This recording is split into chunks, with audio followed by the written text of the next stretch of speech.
Totoo kaya ang latest chika ng talent manager at vlogger na si OG Diaz na hiwalay na ang celebrity couple na sina Catriona Gray at Sam Milby?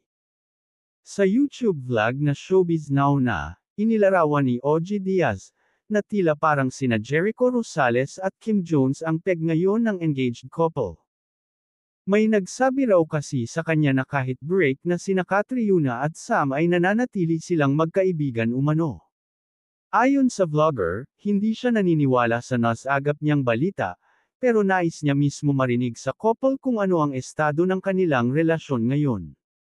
Say ni OG, may nagchika lang sa akin pero itatanong na rin natin sa kanila, ano ba talaga ang real score ni Sam Milby at Catriona Gray?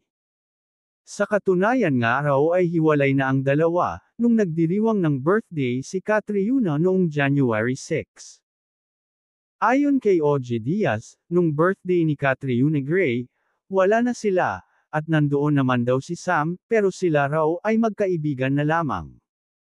Kaya sabi ko, hindi ko alam yan, baka iniintriga mo lang yan. Dagdag pa ng vlogger, tsaka lang ako maniniwala pag sila mismo dalawa ang nag-announce na wala na sila, at hindi na tuloy ang kanilang kasal.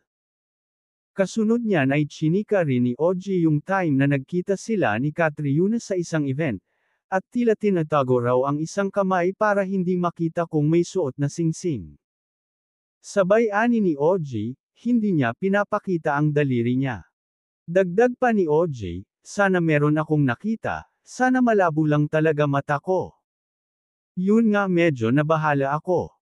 Kasi ako, gusto ko sila eh. Bagay talaga si Sam at Catriona. Sana nga andoon tayo sa nakalimutan lang isuot yung singsing at tuloy pa rin ang kasal. Ano raw ba rason sabi ng source mo?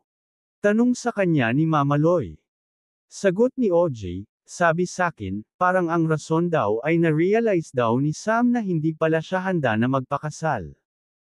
At dito na rin sinabi ni Mama Loy na may nagchika sa kanya na ilang buwan nang hiwalay sina Catriona at Sam.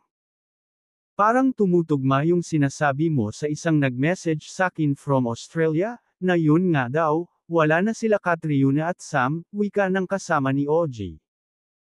Patuloy niya, parang may nagkwento sa kanila na close sa family ni Catriona na yun na nga daw, matagal nang wala sina Sam Milby at Catriona Gray ilang months na daw. Tapos parang ang reason naman ng paghihiwalay is may nag-fall out of love. Hindi daw alam kung sino sa dalawa. Bandang huli ay nagpaabot ng mensahe si OG sa mga manunood, at nilinaw na pawang mga tsismis pa lang ang mga nasasagap nilang kwento mula sa kanilang sources. Since yan ay mula sa aming mga sources na hindi naman namin sinasabing credible sila o reliable sila, pero may mga connect sila sa family. So hindi natin alam kung ito'y totoo, kung sila'y iniintriga lang, lahad niya. Ani pa ng vlogger, basta ang importante, let's all wish them the best.